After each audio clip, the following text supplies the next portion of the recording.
Hello students, आज काफ़ी दिनों बाद मैं अपनी एक नई वीडियो बनाकर आपको भेजूंगा और ये वीडियो स्टीम टेबल पर आधारित है।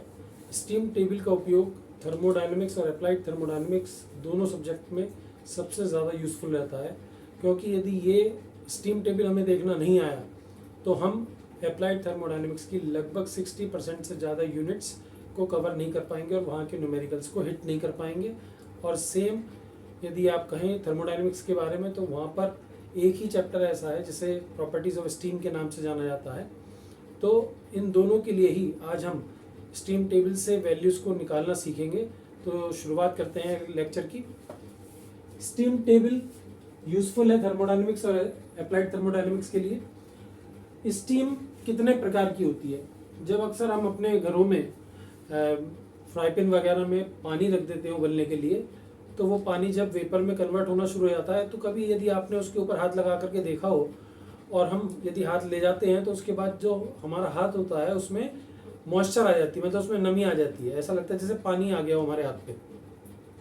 लेकिन यदि कभी आपने एक एक्सपीरियंस और महसूस किया हो कि जैसे आपके पास फूली हुई रोटी आ गई और उस रोटी में आपने उंगली से कुछ हिट करा उसको, तो वहाँ पर एक होल हो गया और वहाँ से जो स्टीम निकली वो आपकी उंगली पर लगी और आपकी उंगली एकदम से जल गई। लेकिन उस उंगली पर कभी भी पानी की बूंदें नहीं आई, मतलब वहाँ पे मॉइस्चर नहीं आया। तो अलग अलग जगह पर अलग अलग प्रकार की स्टीम मिलती है हमें।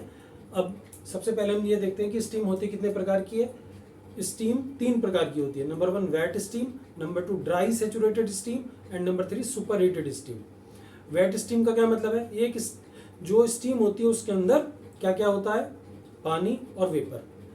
यदि पानी और वेपर दोनों अवेलेबल हैं तो इसका मतलब वो वेट का मतलब गीली स्टीम। यदि मैं ड्राई सेचुरेटेड स्टीम की बात करूं तो इसका मतलब उसके अंदर पानी की मात्रा खत्म है, 0 है, इसका मतलब 100% वेपर्स है, तो वो हो गई हमारी ड्राई सेचुरेटेड। और इस स्टीम को यदि मैं इसके सेचुरेशन टेम्परेचर से आगे गर्म कर दूं, ये जो सेचुरेशन टेम्परेचर है इसके बारे में अभी हम डिटेल में एक डायग्राम के द्वारा चर्चा करेंगे। तो सेचुरेशन टेम्परेचर से आगे किसी भी स्टीम को गर्म कर दिया जाए तो हम उसे सुपर हीटेड स्टीम कह देते हैं। तो चलिए आगे बढ़ते हैं।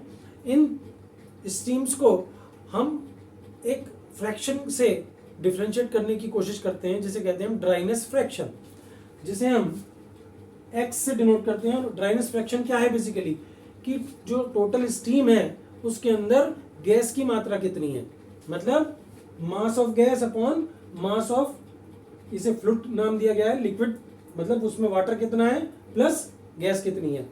वाटर प्लस गैस मिलकर के क्या बनाते हैं? स्टीम का टोटल मास। तो गैस का मास पूरे स्टीम के मास में के कंपैरिजन में कितना है? तो mg क्या है? Mass of gas. mf क्या है? मास ऑफ वाटर या लिक्विड जो भी है। तो वेट स्टीम के लिए क्या होना जरूरी है कि x की वैल्यू हमेशा लेस देन 1 होगी। एग्जाम्पल के तौर पे देखते हैं कि यदि हमारी x की वैल्यू 0.9 है तो इसका इनडायरेक्टली मीनिंग क्या है कि हमारी स्टीम में 90% तो गैस है और 10% पानी है। ड्राई सेचुरेटेड का क्या मतलब है कि उसके अंदर पानी की मात्रा 0 है। तो mf की वैल्यू 0 हो गई, तो यदि हम यहाँ पे mf बराबर 0 कर देंगे तो mg अपॉन mg, तो इसका मतलब x की वैल्यू 1। तो ड्राई सेचुरेटेड के लिए x की वैल्यू 1 रहेगी। और सुपरहीटेड स्टीम, ऐसी ड्राई सेचुरेटेड स्टीम को हम उसके सेचुरेशन टेम्परेचर से ज़्यादा गर्म कर दें तो उसे हम सुपरहीटेड स्टीम कहते हैं। अब यदि मैं आपसे एक सवाल करूं कि वाटर बॉयल करता है कितने डिग्री सेंटीग्रेड पर, कितने टेम्परेचर पर करता है, तो सभी लोग यही कहेंगे कि 100 डिग्री सेंटीग्रेड पर करता है। लेकिन ये बात अधूरी है, ये बात अभी पूरी तरीके से सही नहीं है। यदि हम इसके साथ में एक चीज और ना लिखें कि water boils at 100 degree centigrade कब? जब प्रेशर 1 एटमॉस्फेरिक हो, और 1 एटमॉस्फेरिक प्रेशर पर और 100 डिग्री सेंटीग्रेड, जब प्रेशर आपका 1 एटमॉस्फेरिक प्रेशर हो तो 100 डिग्री सेंटीग्रेड पर पानी उबल जाएगा। लेकिन यदि प्रेशर चेंज हो गया तो ये टेम्परेचर भी वेरी करेगा, ऊपर नीचे होगा। तो यदि मैं प्रेशर को 1 एटमॉस्फेरिक मान लूं तो इसके लिए सैचुरेशन टेम्परेचर कितना हो गया? 100 डिग्री सेंटीग्रेड। और यदि मैंने 1 एटमॉस्फेरिक प्रेशर पर किसी स्टीम को 100 डिग्री सेंटीग्रेड से ज्यादा गर्म कर दिया तो वो कैटेगरी कौन सी हो जाएगी? सुपर हीटेड स्टीम की। चलिए कुछ फॉर्मूला देखते हैं, क्योंकि अब इसके बाद स्टीम टेबल का ही यूज मैं आपको सिखाने वाला हूं। कि बात करते हैं सबसे पहले स्टीम से। Wait steam. वेट स्टीम का मतलब क्या है? यदि स्टीम का टोटल स्पेसिफिक वॉल्यूम, इस टेबल में जितनी भी वैल्यूज यूज होंगी वो सारी की सारी स्पेसिफिक वैल्यूज होंगी। स्पेसिफिक वैल्यूज का क्या मतलब है? पर केजी। और इन्हें हमेशा स्मॉल अल्फाबेट से यूज किया जाता है। तो हमेशा याद रखिएगा, जहां पर भी स्मॉल अल्फाबेट्स यूज करे जाएंगे वो हमारी स्पेसिफिक वैल्यूज होंगी। जैसे वॉल्यूम के लिए स्मॉल वी, तो ये हमारा स्पेसिफिक वॉल्यूम है। तो यदि हमारे पास जो स्टीम है उसका स्पेसिफिक वॉल्यूम, जो वेट स्टीम है बेसिकली, उसका स्पेसिफिक वॉल्यूम वी है और उसके अंदर एक्स दे रखा है, इसका मतलब क्या है कि वेपर है हमारी एक्स और उसका वॉल्यूम कितना है, मतलब वेपर का वॉल्यूम कितना है? वी जी, क्योंकि गैस है, वेपर तो गैस से डिनोट होती है। तो यदि एक्स उसके अंदर है तो उसके अंदर बचा हुआ कितना है? पानी। यहां से देख सकते हैं आप, 1 में से 0.9 को घटाओगे तो 0.1 बचेगा। 0.1 का मतलब है 100 से मल्टीप्लाई करोगे तो 10%। तो यहां पर यदि मैं 1 में से x को घटा दूं, माइनस कर दूं, तो 1 माइनस एक्स कितना हो जाएगा? पानी। और पानी का स्पेसिफिक वॉल्यूम कितना हो गया? Vf। तो यहां पर हम इसका टोटल वॉल्यूम यदि मुझे निकालना है तो V बराबर x Vg plus 1 minus x into Vf। तो आप इसे दूसरे शब्दों में भी लिख सकते हैं। ये मैंने आपको याद करने का तरीका बताया है। और यदि इसके आगे आप इसे लिखना चाहें तो x Vg plus Vf minus x Vf। तो Vf plus x Vg minus Vf या Vf प्लस एक्स इंटू, इसको हम लिखते हैं VFG। VFG का मतलब क्या है? Vg minus Vf। ऐसे ही ये सारे फॉर्मूले भी आप कन्वर्ट कर सकते हो इस फॉर्म में, लेकिन मैंने आपको याद करने का तरीका बताया है कि इस प्रकार से हम इनको याद कर सकते हैं। तो ऐसे ही यदि जैसे हमने वॉल्यूम निकाला है उसी प्रकार से हम एंथैल्पी निकालना चाहें तो एंथैल्पी बराबर x into H G plus 1 minus x into H F. तो एंथैल्पी का फाइनल फॉर्मूला यदि आप निकालना चाहें तो आपका क्या आ जाएगा? H F plus x H F G. जो यहां पर नोटेशन आए वो यहीं पर आ जाएंगे। और ये है आपकी एंट्रोपी। और एंट्रोपी को लिखने का ये तरीका कि x into S G plus 1 minus x into S F. और यदि इसको आप इस फॉर्म में कन्वर्ट करना चाहोगे तो क्या आ जाएगा? S F plus x S F G. तो ये आपके फॉर्मूले तैयार हो गए किसके लिए? वेट स्टीम के लिए केवल। अब यदि इन्हीं फॉर्मूलों में मैं x की वैल्यू 1 कर देता हूं, तो यदि मैंने x 1 कर दिया तो ये 0 हो गया और ये हो गया 1, तो v बराबर Vg। और बिल्कुल बात सही है कि जो स्टीम का टोटल वॉल्यूम होगा वो किसके बराबर हो जाएगा? जो गैस का वॉल्यूम है, क्योंकि उसके अंदर पानी तो बचा ही नहीं। इसलिए v बराबर Vg, h बराबर hg, s बराबर sg। तो यहां तक हमारी वेट स्टीम और ड्राई सैचुरेटेड स्टीम के केस में हमने वैल्यूज को निकालना सीखा।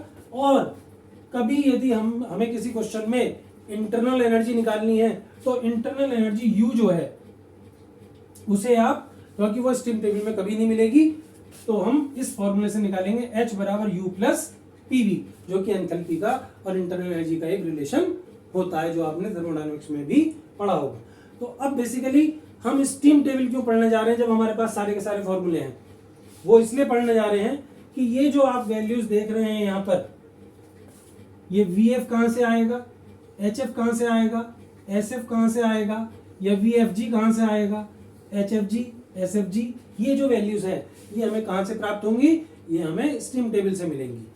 चलिए आगे बढ़ते हैं। पहले सुपरहीटेड स्टीम के लिए समझेंगे और उसके बाद स्टीम टेबल का यूज सीखेंगे।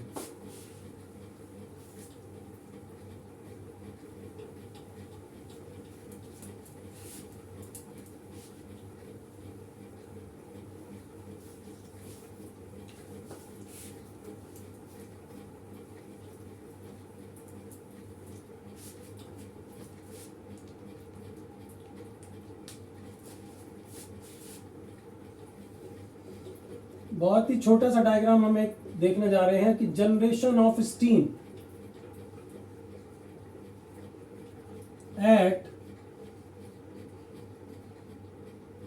Constant pressure. ये डायग्राम आपने थर्मोडायनेमिक्स में जरूर देखा होगा।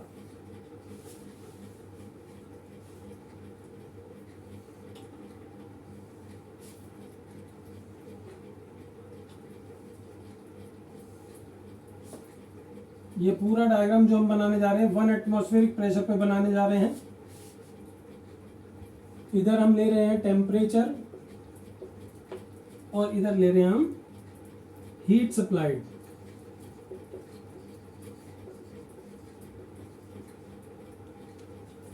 यहां से शुरू करते हैं। सपोज ये माइनस का 8 डिग्री सेंटीग्रेड है। यहां से हमने हीट सप्लाई देनी शुरू करी और ये O पॉइंट है, ये A पॉइंट पर ये हमारे पास 0 है, -8 डिग्री सेंटीग्रेड का आइस है। हमने इसे हीट सप्लाई देनी शुरू करी और टेम्परेचर इंक्रीज किया तो A पॉइंट पर बर्फ का पहला पार्टिकल पानी में कन्वर्ट होना शुरू हो गया। और ये कौन सा पॉइंट, ये कितने डिग्री सेंटीग्रेड पर होता है? 0 डिग्री सेंटीग्रेड पर। और यहां से यहां तक सारा का सारा बर्फ पानी में कन्वर्ट हो गया। तो इसका मतलब मेल्ट हो गया। तो इसको हम कहते हैं लेटेंट हीट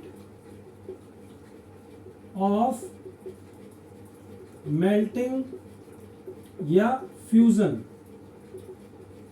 लेटेंट हीट कौन सी हुई? ए से बी तक। और लेटेंट हीट किसे Q बराबर ml से डिनोट करते हैं। और लेटेंट हीट हमेशा कौन सी होती है? जब फेस चेंज हो रही होती है। और जब फेस चेंज होती है तो आप देख रहे हैं कि प्रेशर भी कांस्टेंट है और टेम्परेचर भी कांस्टेंट है। यहां पर आपको 0 डिग्री सेंटीग्रेड का पानी मिल गया। अब आपने इसे और हीट देनी शुरू करी और टेम्परेचर बढ़ा और यहां पर C पॉइंट पर जो कि 100 डिग्री सेंटीग्रेड है, पानी का पहला पार्टिकल वेपर में कन्वर्ट होना शुरू हो गया। और यहां से यहां तक ये सारा का सारा वेपर में। तो इसे हम कहते हैं लेटेंट हीट ऑफ वेपोराइजेशन।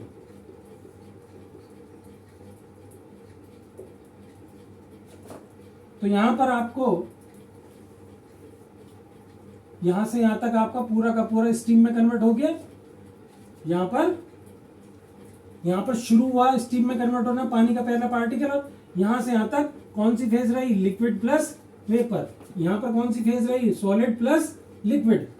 यहां पर 0 डिग्री सेंटीग्रेड का पानी, यहां पर 0 डिग्री सेंटीग्रेड की बर्फ, यहां पर 0 डिग्री सेंटीग्रेड का लिक्विड, यहां पर 100 डिग्री सेंटीग्रेड का लिक्विड और यहां पर 100 डिग्री सेंटीग्रेड पर वेपर बन गई। अब ये जो टेम्परेचर है बेसिकली इसे कहते हैं हम टी सैचुरेशन। और यदि हमने किसी भी स्टीम को इससे आगे गर्म किया सपोज, तो ये जो टेम्परेचर होता है इसे कहते हैं हम टी सुपरहीटेड। मतलब डी पॉइंट से आगे हम जितना भी टेम्परेचर बढ़ाएंगे वो हमारा सुपरहीटेड टेम्परेचर ही कहलाया जाएगा। लेकिन कब? जब P बराबर 1 एटमॉस्फेरिक प्रेशर है।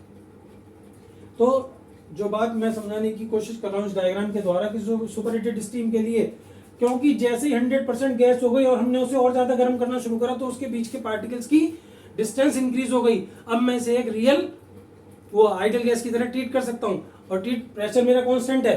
तो PV बराबर MRT NRT से यदि प्रेशर कांस्टेंट है तो वॉल्यूम डायरेक्टली प्रोपोर्शनल टू हो गया टेम्परेचर। तो सबसे पहले मैं निकाल सकता हूं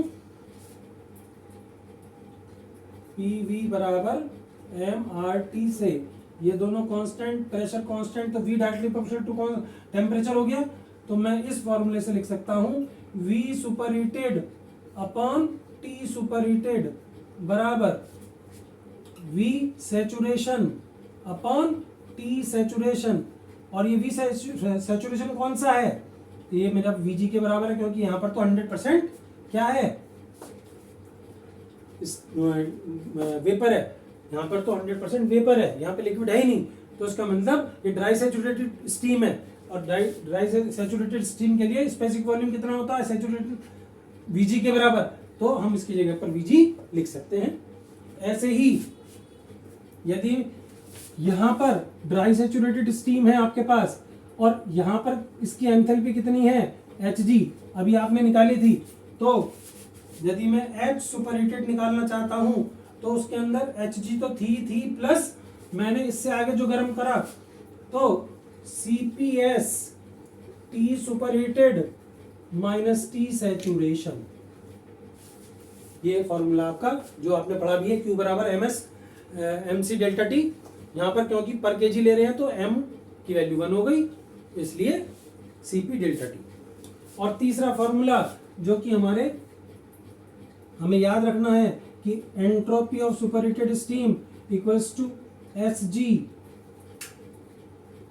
plus Cps log T superheated upon T saturation. इन फॉर्मूलों से आप सुपरहीटेड स्टीम के लिए भी वैल्यू निकाल सकते हैं, और यदि सुपरहीटेड स्टीम के लिए आपको इंटरनल एनर्जी निकालनी तो H बराबर U प्लस PV से आप निकाल सकते हैं। तो स्टूडेंट ये तो मैंने आपको थोड़ा सा फॉर्मूलाज वगैरह के बारे में बताया। अब मेन चीज कहां पर आती है कि ये जो हमें स्टीम टेबल क्यों पढ़नी चाहिए जब हमें सारे फॉर्मूले पता हैं, क्योंकि ये सब वैल्यूज जो हैं ये कहां से आएंगी, ये स्टीम टेबल से आएंगी। तो अब स्टीम टेबल के बारे में ज्ञान लेते हैं कि हमें स्टीम टेबल से कब क्या कैसे ढूंढना है।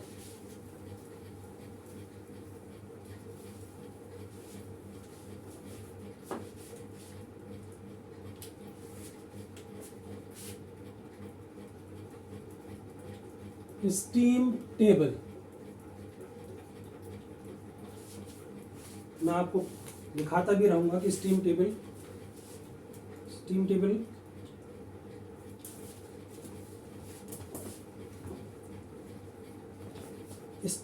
में हमारे पास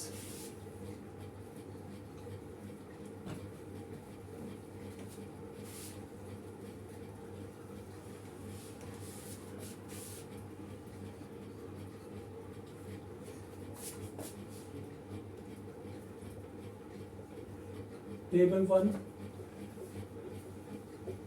table 2, table 3, table 4 and table 5।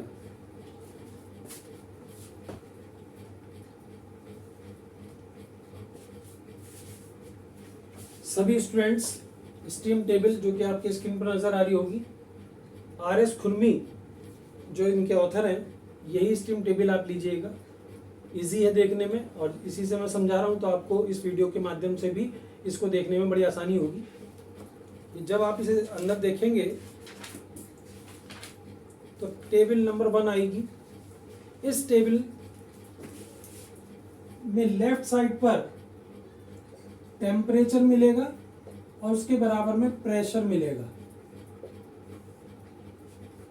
और ये टेबल भी लगभग ऐसी है, बस अंतर क्या होगा कि इसके लेफ्ट साइड में प्रेशर मिलेगा और इसके नेक्स्ट कॉलम जो होगा वो टेम्परेचर का होगा। इन दोनों टेबल का यूज आपको कब करना है, वेट और ड्राई सैचुरेटेड स्टीम के लिए आपको इन दोनों का यूज करना है। इन दोनों का use wet and dry saturated steam के लिए करना है। अब दोनों में से किसको यूज करना है? जब आपको टेम्परेचर गिवन है तो टेबल नंबर 1 का ही उपयोग करेंगे, और यदि आपको प्रेशर दिया हुआ है तो टेबल नंबर 2 का ही उपयोग करेंगे। कि ये जो टेम्परेचर है बेसिकली ये सैचुरेशन टेम्परेचर दिया हुआ है, तो इसके कॉरस्पॉन्डिंग प्रेशर आपको मिल जाएगा, और उसके कॉरस्पॉन्डिंग आपको इस प्रकार से आप स्क्रीन पर देख सकते हैं 3 चीजें मिलेंगी यहाँ पर। सबसे पहली 2 लाइनें मिलेंगी आपको VF और VFG। VF और VFG। ऐसे ही HF, HFG और HG। और तीसरी एंट्रोपी के लिए SF, SFG और SG। तो आपको जो भी टेम्परेचर दिया है तो इस वाली टेबल का उपयोग करके आप जो भी निकालना है निकाल सकते हैं, चाहे वो V से रिलेटेड हो, वो VFG हो, या HF या HFG या HG भी मिलता है, और SF, SFG और SG। और H बराबर U प्लस PV। U कभी भी इसमें नहीं मिलेगा, इस स्टीम टेबल में कभी भी इंटरनल एनर्जी नहीं मिलेगी। तो इन दोनों टेबल, यहाँ तक की जो दोनों टेबल है पहली और दूसरी, इनमें सिर्फ अंतर इतना सा है कि यदि क्वेश्चन में टेम्परेचर दिया है तो टेबल नंबर 1, और यदि प्रेशर दिया है तो टेबल नंबर 2। टेबल नंबर 3, 4, 5 ये तीनों केवल और केवल सुपर हीटेड स्टीम के लिए है।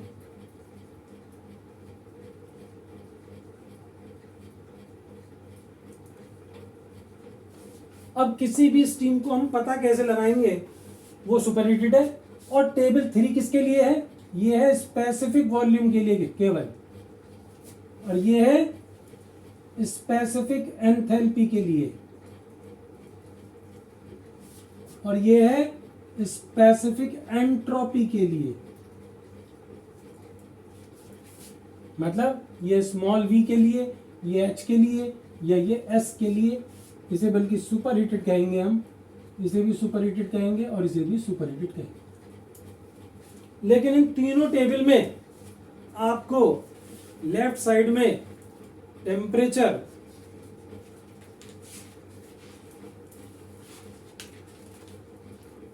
टेबल नंबर 3, यहां पर आपको प्रेशर टेम्परेचर दोनों मिलेंगे, लेकिन इस साइड में आपको टेम्परेचर गिवन होंगे। यहां पर प्रेशर, ये इसका सैचुरेशन टेम्परेचर है जो सेकंड वाला कॉलम है, लेकिन यहां पर आपको टेम्परेचर गिवन होंगे।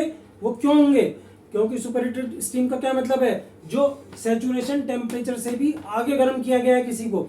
तो इसके लिए एक एग्जांपल बताता हूं आपको, जिससे कि आपको क्लैरिटी हो जाएगी कि ये यहां से वैल्यूज हमें किस प्रकार देखनी है। सपोज एग्जांपल है आपका, find specific volume and enthalpy of steam at 20 bar at pressure 20 bar and temperature 300 degree centigrade. अब मुझे कैसे पता लगेगा कि ये सुपर हीटेड है या नहीं है? कहीं से भी देख सकते हैं। मुझे क्या दिया हुआ है? प्रेशर। तो या तो पहले वाली टेबल देख लो, टेबल नंबर 2 देख लो। यदि मैंने टेबल नंबर 2 को देखा और मुझे क्या चाहिए? 20 बार।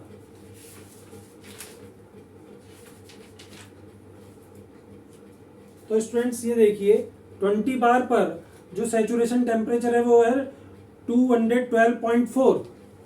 इसका मतलब इस प्रेशर का के कॉरस्पॉन्डिंग सैचुरेशन टेम्परेचर कितना है? 212.4 डिग्री सेंटीग्रेड। इसका मतलब इस स्टीम को इससे आगे गर्म किया हुआ है, कहां तक? 300 डिग्री सेंटीग्रेड पर। तो ये सुपर हीटेड स्टीम की कैटेगरी में आएगी। तो मैं तुरंत टेबल नंबर 3 पर पहुंच जाऊंगा, क्योंकि मुझे स्पेसिफिक वॉल्यूम निकालना है। अब निकालूंगा कैसे? तो सबसे पहले मैं देखूंगा 20 बार। ये मेरा 20 बार वाली लाइन, प्रेशर की लाइन आ गई। इस लाइन को इस तरफ ले जाऊंगा मैं, और मैं ऊपर देखूंगा 300 डिग्री सेंटीग्रेड वाला कौन सा है। ये यहाँ से ऐसे नीचे उतरूंगा, यहाँ से 20 को इस प्रकार से लेकर चलूंगा, जहां पर ये दोनों कट करेंगे उस पॉइंट को देख लूंगा, तो वो मेरे पास डायरेक्टली स्पेसिफिक वॉल्यूम निकल के आ गया। तो मैं बता दूंगा कि इस सुपर हीटेड स्टीम का जो स्पेसिफिक वॉल्यूम है वो है 0.1255। फॉर्मूले से भी कर सकता हूं मैं इसे। क्यों? क्योंकि मुझे ये भी पता है ये क्या है? T super heated. ये क्या है? P, फिर इसके कॉरस्पॉन्डिंग मुझे Vg निकालना पड़, Vg मैंने निकाल लिया, और Vg निकालने के बाद V सुपरहीटेड मैं निकाल लूंगा, क्योंकि हमारा फॉर्मूला क्या था, V superheated upon T superheated equals to V saturation upon T saturation. तो जो आपका सैचुरेशन टेम्परेचर उसके कॉरस्पॉन्डिंग Vg की वैल्यू निकाल लूंगा। Vg की वैल्यू मेरे पास क्या है, ये Vg तो है और ये दोनों मुझे पता है, लेकिन इतनी सारी कैलकुलेशन करने की बजाय यदि मुझे ये डायरेक्टली देखना आता है तो मैं 20 बार के सामने वाली लाइन को पकड़ूंगा और 300 डिग्री सेंटीग्रेड ऊपर से नीचे उतरूंगा, और जहां पर वो दोनों काटेंगे तो वो मेरा स्पेसिफिक वॉल्यूम डायरेक्टली निकल के आ जाएगा। एंड यदि मुझे एंथैल्पी निकालनी है तो कौन सी टेबल पे पहुंचूंगा मैं, टेबल नंबर 4 पे, ये रही स्पेसिफिक एंथैल्पी। फिर से इसमें क्या करना है मुझे, 20 बार वाले प्रेशर पे पहुंचूंगा, ये 20 बार है इसके कॉरस्पॉन्डिंग और 300 डिग्री सेंटीग्रेड के कॉरस्पॉन्डिंग। तो यदि मैं आपको यहां से वैल्यू निकाल के बताऊं तो H सुपरहीटेड इक्वल्स टू आ गया 3025 किलो जूल पर केजी। तो स्टूडेंट्स इस प्रकार से आप, और यदि एंट्रोपी निकालना चाहते हैं तो सबसे आखिरी वाली टेबल को यूज कर सकते हैं आप, ये टेबल नंबर 5 है जिससे एंट्रोपी निकाल सकते हैं आप। 20 बार और 300 डिग्री सेंटीग्रेड, तो ये आपकी 6.77 एस सुपरहीटेड की वैल्यू भी 6.77 आपकी आ गई। तो स्टूडेंट्स इस प्रकार से आप स्टीम टेबल का यूज करके बड़े से बड़े क्वेश्चंस को बहुत जल्दी कर सकते हैं। जो स्टूडेंट इसकी प्रैक्टिस कर लेगा, यकीनन अप्लाइड थर्मोडायनेमिक्स में 3 यूनिट इसी के ऊपर बेस्ड हैं, बिना इसके इस सब्जेक्ट को अच्छे नंबर से पास करना मुश्किल हो जाएगा। तो सभी स्टूडेंट्स इसका भरपूर उपयोग करें। नेक्स्ट वीडियो में मैं आपको बॉयलर्स के न्यूमेरिकल कराऊंगा, जो बॉयलर की एफिशिएंसी निकालने के हैं, उसमें एच कैसे निकालेंगे, मतलब इन स्टीम टेबल का उपयोग करना और बेहतर तरीके से न्यूमेरिकल में कैसे होगा वो सिखाऊंगा। Thank you students and all the best.